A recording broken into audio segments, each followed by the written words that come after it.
Every empire in history reaches a moment when its money, not its military, decides its fate. Today, we are living through that moment again. A silent war is unfolding between the three most influential currencies on Earth: the British pound, the US dollar, and the Chinese yuan. But this war isn't declared in parliaments. It isn't debated on news channels. And it isn't fought with tanks or missiles. It's fought through interest rates, sanctions, digital money systems, gold reserves, and trust, the most powerful weapon of all. And like every currency war that came before it, this battle will not end with negotiations. It will end with a reset, one nation rising as the new financial superpower, while others slowly drift into decline. To understand who wins, we must look backward. Because every currency war follows the same pattern. An empire rises, dominates global trade, overextends, drowns in debt, and is replaced by a challenger who quietly prepares for decades. Today's war is not unique. It's simply the next chapter in a very old story. But before we look at the US and China, we must revisit the empire that wrote the blueprint for global financial power: Britain. The original architect of monetary dominance, and the first modern victim of a global currency collapse. There was a time when the British pound was the unquestioned king of world finance. From the 1800s to the early 1900s, the pound sterling wasn't just a currency, it was the bloodstream of global trade. Over 60% of world transactions flowed through London banks. British ships connected continents. British credit funded industrial revolutions, railroads, and wars.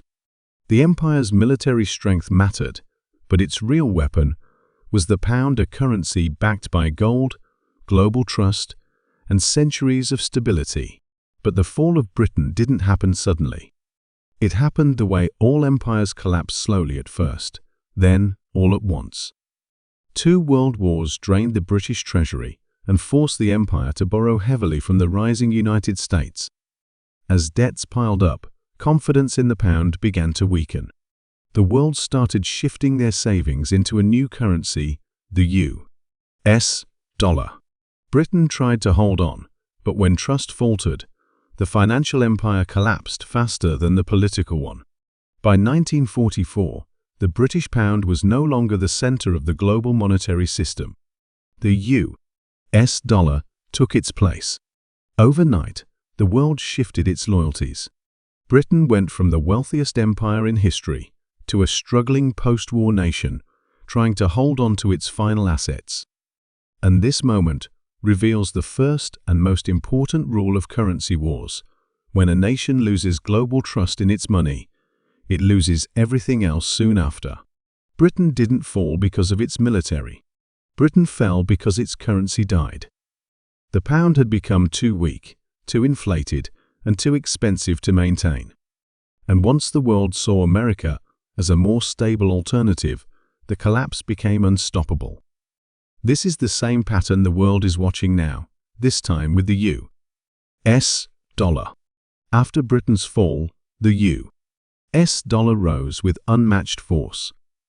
America had the strongest economy, the largest gold reserves, and a new global financial system designed entirely around its currency. The dollar became the backbone of world trade. It became the currency of oil, of global banking, of international aid, and of central bank reserves. For decades, no nation came close to challenging it.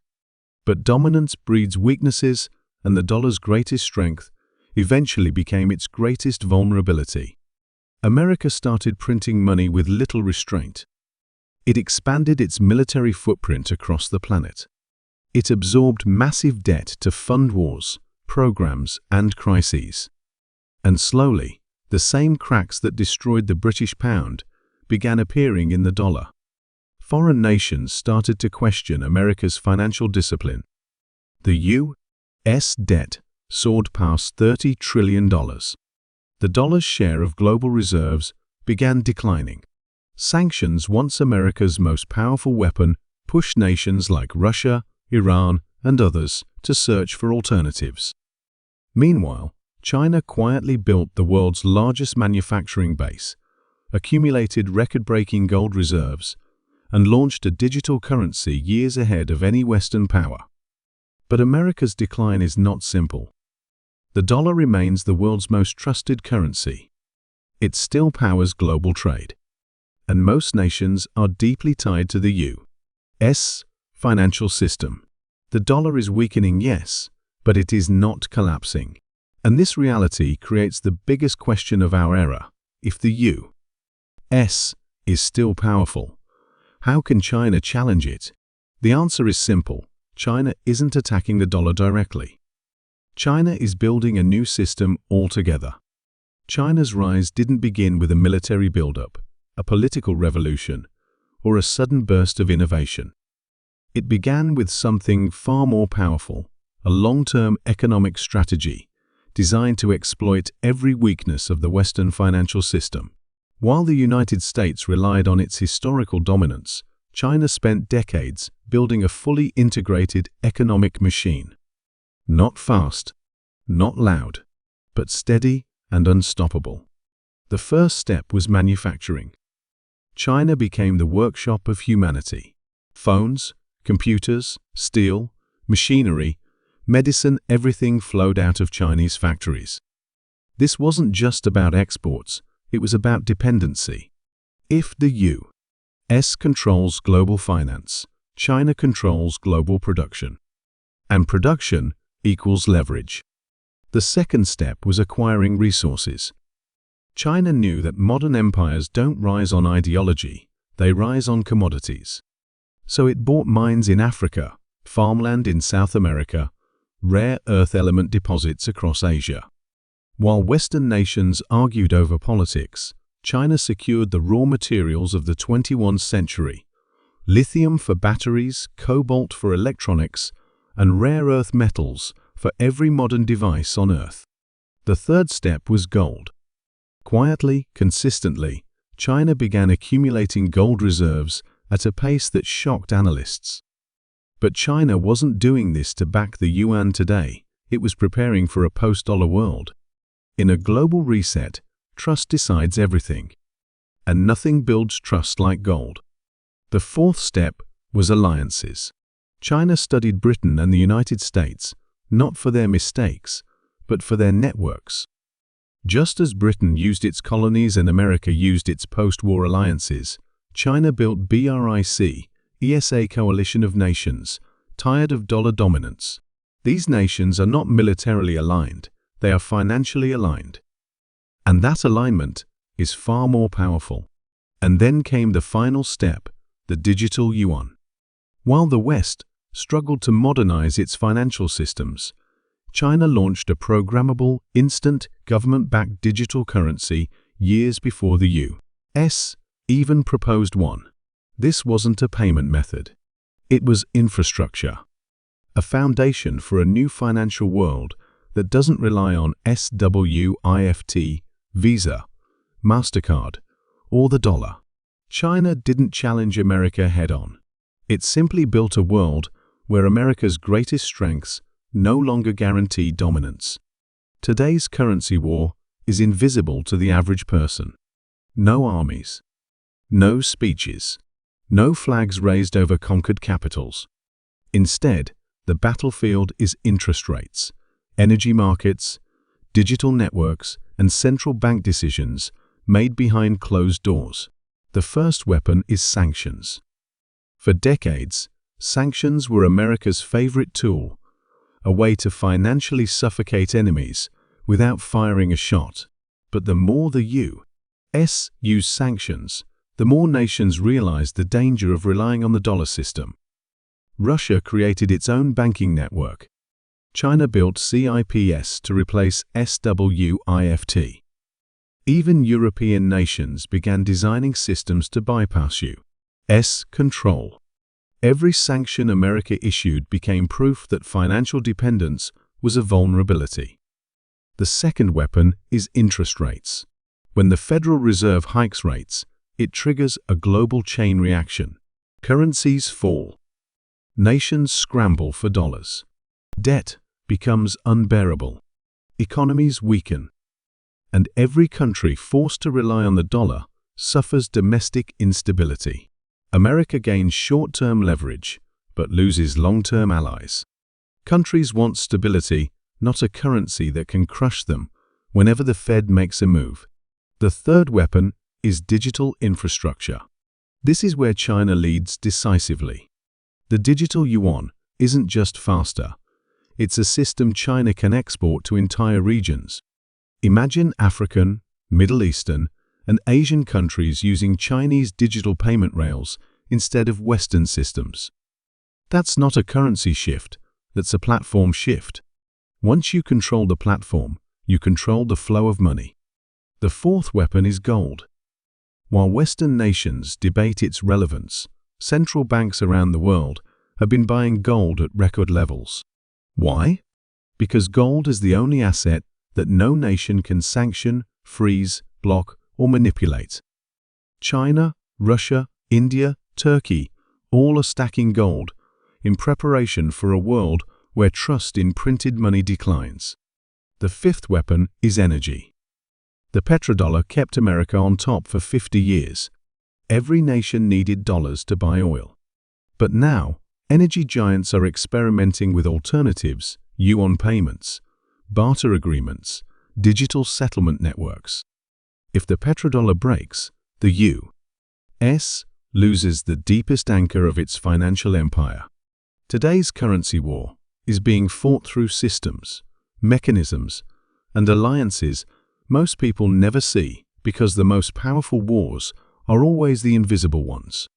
Every currency war ends in a reset, not a symbolic event, not a vote, not a treaty, but a silent shift in how nations store value, settle trade, and maintain trust. History proves this over and over again. Rome debased the denarius until it became worthless. France printed the assignat into oblivion. Britain drowned the pound in war debt. Germany destroyed the mark with runaway inflation.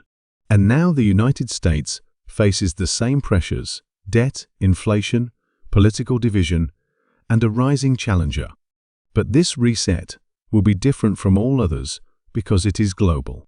For the first time in history, all major powers are financially interconnected. The U.S. cannot collapse without hurting China. China cannot rise without global support. Europe cannot stabilize without American security. The system is too entangled to break the same way past empires did. So the reset will be gradual.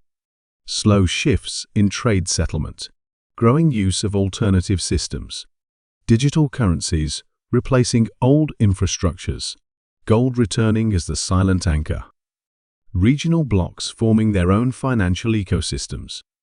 Bit by bit, the century of American monetary dominance will fade not by collapse, but by dilution.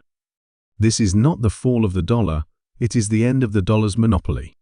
The new world will be multi-currency, fragmented, more competitive, less predictable. A world where no single nation controls money and where global trust is divided between the U.S. dollar, China's digital systems, and local regional currencies. This is the final stage before the reset. Not destruction, but transformation. Not collapse, but rebalancing. Not chaos, but reconfiguration. And in this transformation, two nations stand at the center, one clinging to the old order and one building the new one. Now we come to the question this entire war revolves around. Who wins the currency reset? Britain? The United States? Or China? Britain is not in the race. The pound is respected, but not influential. It no longer carries global weight. The United Kingdom plays a role in finance, but not in global currency leadership. The United States wins the short-term battle. The dollar is still the most trusted. It still dominates global trade. It still holds the deepest capital markets. It still has the strongest global network. But China wins the long-term war, not by copying the dollar, but by replacing the entire structure the dollar relies on. China doesn't want one global currency. It wants many, all connected through systems it controls. Digital trade, server infrastructure, belt and road routes, BRICS expansion, gold accumulation, energy partnerships. This is not a new currency leading the world. This is a new world with no single leader. And in that world, China has positioned itself as the architect. So who wins the reset? Short-term, the United States. Long-term, China. Final outcome, a fragmented world and the end of single currency dominance. This isn't just a currency war. It's the reshaping of global power. A transformation bigger than any military conflict. And the nation that wins is the one that controls the trust behind the money. Not the money itself. Because currencies collapse. Empires crumble. Systems change. But trust decides the future.